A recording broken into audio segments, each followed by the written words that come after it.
E Fortaleza, no Ceará, está entre as capitais do Brasil com maior índice de suicídio. O repórter Emerson Tchalian conversou com as autoridades e tentou entender por que os números aumentam a cada ano numa cidade considerada paraíso para milhares de turistas.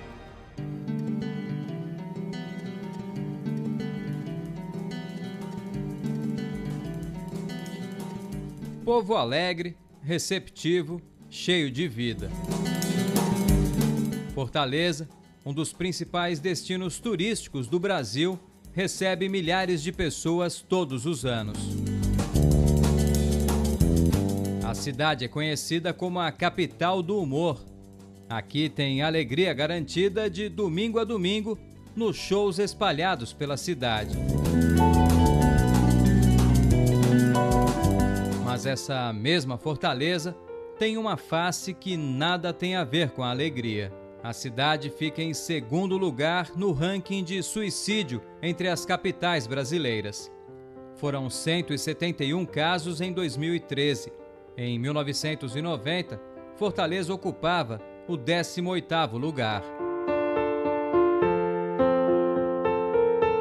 Para tentar entender por que uma cidade com tantas belezas naturais e com um povo conhecido pela alegria aparece com destaque nessa triste lista, fomos conversar com um dos maiores estudiosos da área, o psiquiatra e professor da Universidade Federal do Ceará, Fábio Gomes de Matos. Fortaleza é uma cidade que nós não temos uma infraestrutura social adequada. Houve um grande inchaço em termos populacionais nos últimos 6 anos. Esses 100 anos que nós tivemos um aumento de 30 mil habitantes para 3 milhões. E isso sem escola, sem equipamento social, sem praças, sem infraestrutura no sentido de emprego para o jovem, um domínio de drogas muito grande em determinados setores da nossa cidade. O jovem se vê muitas vezes sem um apoio familiar adequado, a família está meio esfacelada nesse processo. Então você vai ter uma série de fatores que vão induzindo aquela pessoa a entrar numa fase de desespero, de desesperança. O Ceará tem 600 suicídios por ano, dá quase 2 por dia. Fortaleza e a região metropolitana tem quase 300 suicídios.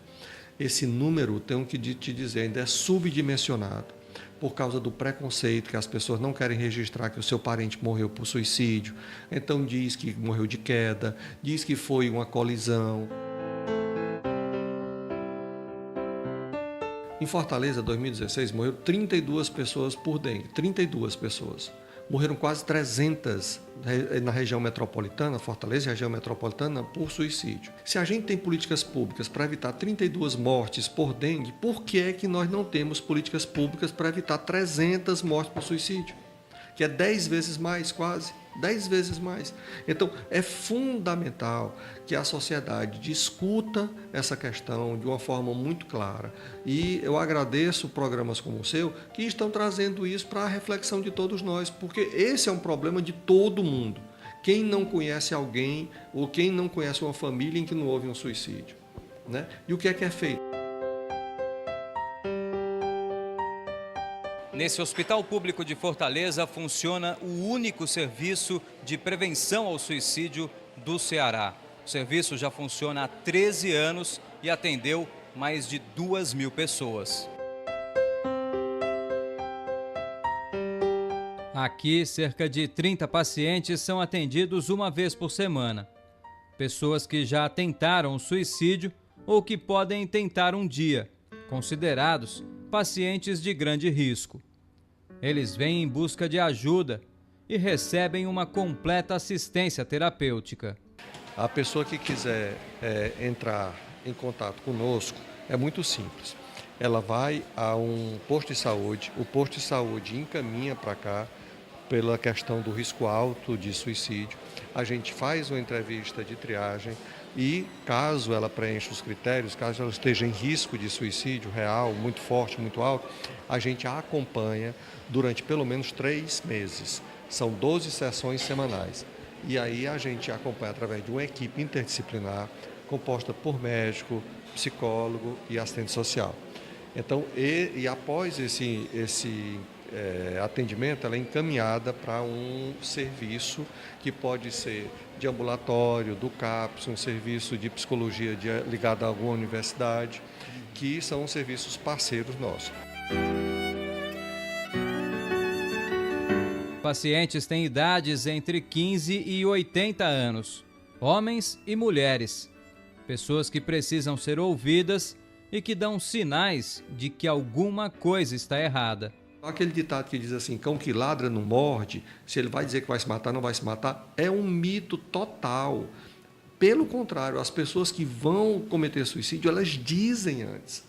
Podem não dizer que vão se matar, mas pode dizer assim, eu queria dormir eternamente, eu queria que eu só acordar com todos esses problemas se acabasse, eu queria eu não queria viver esse momento da minha vida, eu só queria acordar daqui a 10 anos. Então, isso tudo você tem que entender que ela está dizendo que não quer viver. Então, é extremamente importante a gente entender isso, que a gente pode tratar transtorno mental, porque mais de 90% das pessoas que têm transtorno, que cometem suicídio têm transtorno mental. Então, você tratar a depressão, tratar a dependência química, álcool e drogas, tratar transtorno bipolar, transtorno de personalidade, tudo isso vai diminuir sensivelmente essa quantidade de suicídios absurdas que nós temos.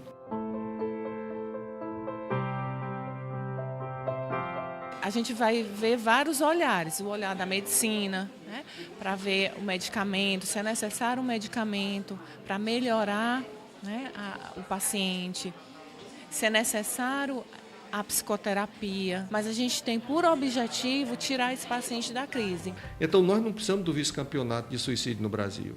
É uma medalha de prata que não interessa a gente. A gente tem que ter a medalha de ouro da vida, não a medalha de prata do suicídio.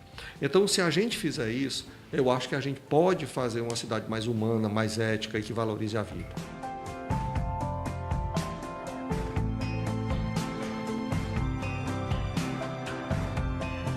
E foi com o objetivo de valorizar a vida que surgiu o Instituto Biadote, em Fortaleza. Criado em 2013, 5 anos depois da morte da adolescente Beatriz Diógenes Olímpio Dote Sá, aos 13 anos. Dona Lucinaura, mãe da Bia, por que a senhora resolveu criar o Instituto? Nós resolvemos criar o Instituto a partir da nossa vivência com a morte de Bia por suicídio. E inicialmente a gente tinha a intenção de falar em prevenção do suicídio. Só que nós achamos muito difícil entrar falando sobre prevenção do suicídio, porque a sociedade tinha um preconceito, um estigma muito grande com a família que passa por uma situação de suicídio, com a própria pessoa que cometeu um suicídio. E em 2015, a gente começou a falar em prevenção do suicídio.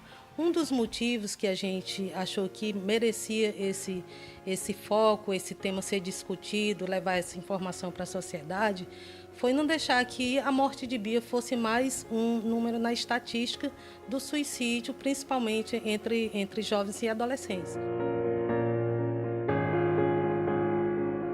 A senhora percebe que a senhora oferece um serviço que a senhora não teve naquela época? Sim, quando aconteceu o fato da morte de Bia por suicídio, a gente sentiu todo o preconceito da sociedade e o que a gente procurou na época foi um suporte, um apoio e não encontramos.